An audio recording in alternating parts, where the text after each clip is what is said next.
and that amount itself is reduced by what they earned or should have earned during that period. So it's a very small compensation to the employee who's lost his job, and it's very little disincentive to an employer to refrain from doing things that might be in their business interest but that violate the Act. So, and the other remedies, as I think you all know, are things like post a notice, say you won't do it again.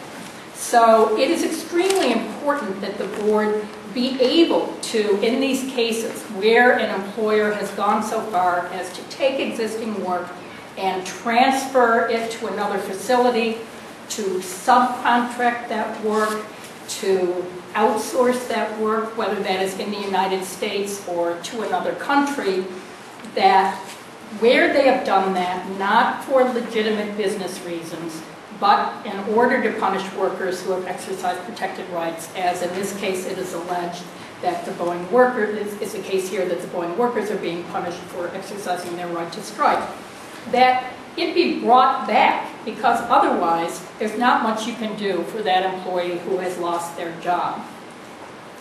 There is another circumstance also where the board typically will order an employer who is unlawfully moved or outsourced work to bring it back, and that is in a unionized setting when the employer has taken this action, perhaps for legitimate business reasons, but in violation of its duty to bargain with employees.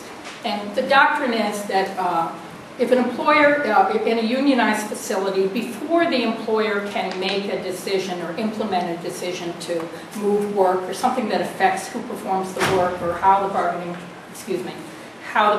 unit work is performed, he needs to sit down with the union first. That's his duty to bargain. He has to bargain with the union, see if they could reach some kind of an agreement, give the union an opportunity to make their case for other ways that they could avoid this. And if they can't reach an agreement, if they either can't reach an agreement and they come to impasse, then the employer is free to move it. But they have to do that bargaining.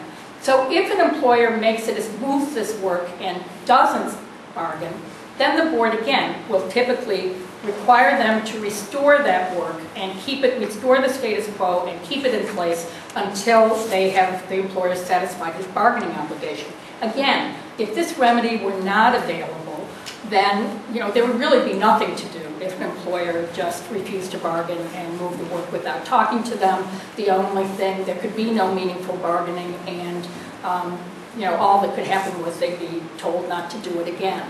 The Supreme Court itself, in an important case called Fiberboard, specifically upheld in that circumstance. And again, this is where an employer had, after the employees had unionized, had subcontracted out its trucking operations solely to avoid having to bargain with the union, and the board had ordered them to restore, and the Supreme Court says that is an appropriate remedy under the Act in order to restore a meaningful opportunity to bargain. So there are myriad cases that I think if you look at and you're aware of the circumstances, I think it's pretty obvious what it would mean if these remedies were not available. One of the cases in particular I think that is worth looking at is a 2000 case called Quadratech, which involved a company which, in order to avoid the union, decided that it would close a plant and move production from that facility to Mexico. Luckily, in that case, the board acted quickly and went to federal district court to obtain an injunction which not only prevented the employer from going through with that move, but also required them, insofar as they had begun the process of transferring jobs and work down there, to bring it back. So when people say that if we pass this bill, it will give employers an incentive to move work abroad, in fact, it opens the door for employers to move work abroad for discriminatory reasons with no legal consequences. There are many other such cases, cases where work was subcontracted, work was transferred to other facilities, facilities were partially closed, particular operations were discontinued. all because the employees had exercised protected rights, and the board, with court approval, has ordered that work to be returned, except in circumstances where it would be an undue burden.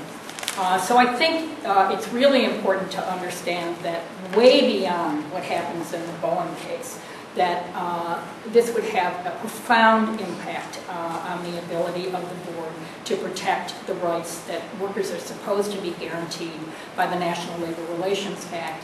And we at the AFL-CIO and our member unions urge you to vote against this bill.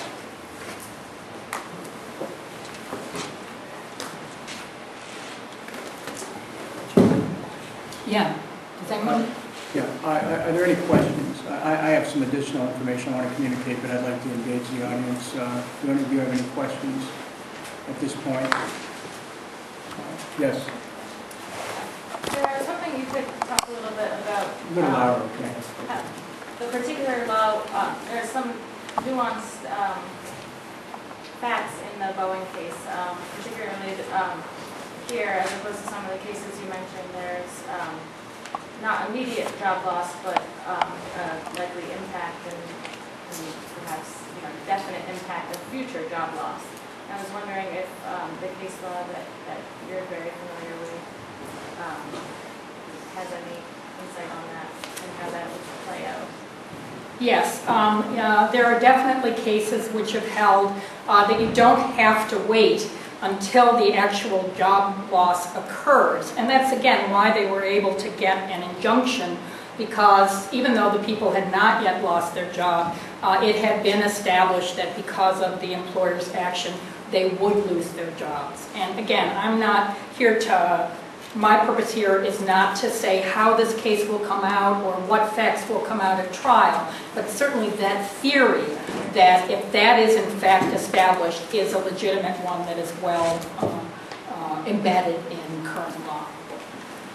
I'd like to take a few minutes to get a little bit more into the background on the bill. And if any of you are interested in it, we can provide you with this information in writing. We see this bill as an unprecedented attack on institutions that enforce our federal laws, a direct attack on the National Labor Relations Act and the National Labor Relations Board, and the rights of workers to collectively bargain with management. The events that led to the bill's introduction have included attacks on public servants who work to uphold the National Labor Relations Act. Those mounting the attacks, I believe, are doing the bidding of corporate elites in an effort to suppress the collective bargaining rights of private sector workers. Why is Congress intervening in this dispute?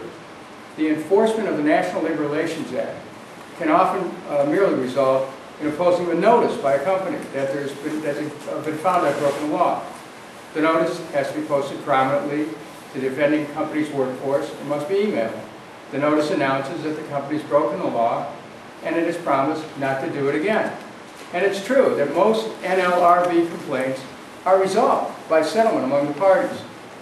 In this case, some in Congress have chosen to distract attention from the massive unemployment problem in this country by intervening in a dispute between the Machinists Union and a Boeing company. Now, Boeing could have settled this complaint many months ago.